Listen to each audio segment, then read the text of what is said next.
En dehors de cela, j'ai été interpellé sur un certain nombre de questions sur lesquelles je m'efforcerai de répondre de façon exhaustive.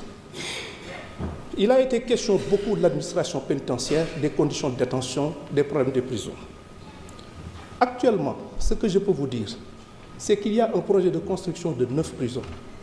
J'ai l'habitude de le dire en tant que militant des droits de l'homme, que quand une société qui se veut démocratique se permet d'envoyer certains d'entre ses membres pour des raisons tout à fait justifiées en prison, je crois que la moindre de ses responsabilités est justement de devoir organiser des conditions décentes pour les accueillir dans un environnement qui préserve leur dignité.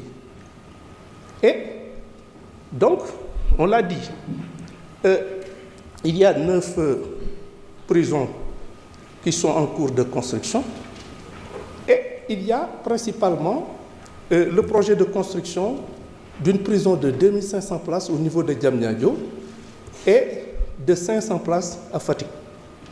De même, la question du tribunal de Kaffrine a été, du département de Kaffrine, la prison de Kaffrine a été posée.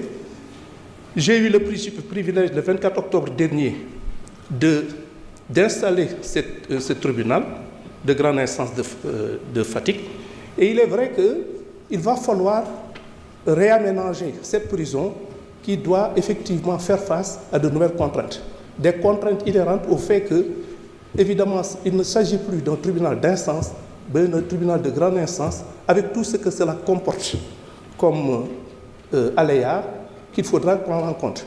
Et je crois que l'exposé tout à l'heure de l'honorable député Dang a été assez éloquent et ça entre dans le cadre de nos préoccupations et nous nous efforçons justement de régler ces questions. Cela dit, dans le cadre de l'amélioration des conditions de vie des détenus, il faut dire que jusqu'à présent, l'indemnité journalière est de 1152 francs par jour. Dans le cadre du projet de loi de 2025, cette somme de 1152 francs par jour et par détenu a été portée à 1300 francs. C'est vous dire donc que, qu'on le veuille ou pas, nous sommes dans cette dynamique avec les ressources que nous avons, avec aussi cette observation fondamentale que nous n'en sommes qu'au début. Pour les autres questions qui ont été posées, dans le cadre de... On nous a parlé de la lumière sur les morts que nous avons enregistrés depuis 2021. Une enquête est en cours et je crois d'ailleurs que c'est une question de principe et tout simplement de crédibilité.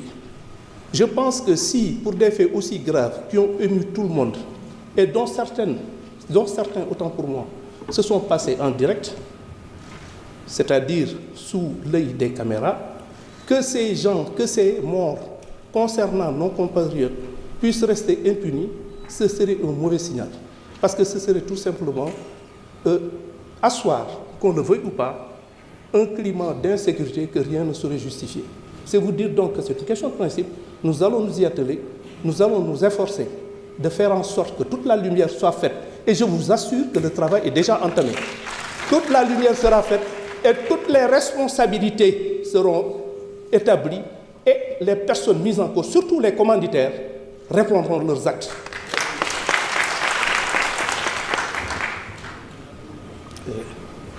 C'est vrai que beaucoup de questions ont été posées sur des procédures en cours, dont également l'affaire concernant Didier Badji et l'autre, ce qui veut dire que Fulbert Sambou, excusez-moi, Fulbert Sambou, cette affaire est en cours d'instruction. C'est-à-dire qu'à l'origine, il a été ouvert une information pour recherche des causes de la mort, mais c'est une priorité également. C'est une question prioritaire. Il va falloir déterminer les conditions dans lesquelles ces honorables gendarmes ont disparu et faire montre de la même détermination pour que les commanditaires et les exécutants de cette ignoble besogne puissent répondre de leurs actes de la façon la plus rigoureuse.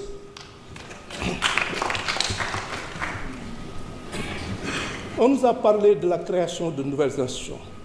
Je m'étonne que cela vienne de la part de personnes qui ont traversé les régimes et qui ont eu à être témoins de transformations du Conseil économique et social qui, effectivement, n'ont eu qu'à changer de nom avec les mêmes réalités.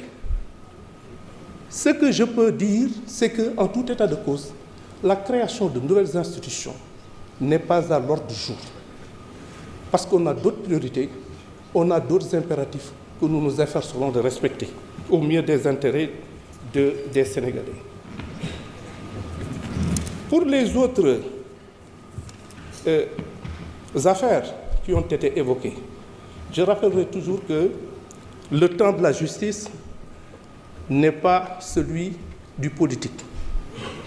Mais encore une fois, toutes les affaires qui méritent de trouver une solution au mieux des intérêts de la République, toutes ces affaires feront l'objet d'un traitement particulier. J'ai été interpellé sur, en particulier, un certain nombre de questions, notamment le cas de la dame Mariama Sagna. Un honorable député a posé son cas. Dans cette affaire, il y a eu 2 personnes qui ont été jugées. Il s'agit de Saliou Boy et Ousseynou Diop. Ils ont été poursuivis pour association de malfaiteurs, viol collectif, meurtre, avec usage d'un moyen de vol en réunion, commis la nuit avec usage d'un moyen de locomotion. Cette affaire a été jugée par la chambre criminelle du tribunal de grande instance de Pikine-Guédiawaye le 2 janvier 2024. Et les accusés ont été condamnés à la réclusion criminelle à perpétuité. Les intérêts de la partie civile ont été réservés. Bon, pour les autres affaires qui ont été évoquées, on nous a parlé des fonds Covid. Ces fonds Covid font l'objet d'une information. Et toute la lumière sera encore une fois apportée à l'ensemble de ces affaires qui feront l'objet, effectivement, si c'est d'un suivi rigoureux de la part, effectivement, de mes services. Bien. On a parlé de la commission d'indemnisation.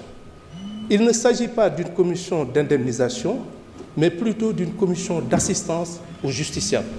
Et cette commission est logée au ministère de la Femme. Et cette commission travaille régulièrement pour apporter de l'aide à l'ensemble, effectivement, des personnes qui ont été victimes des malheureux événements.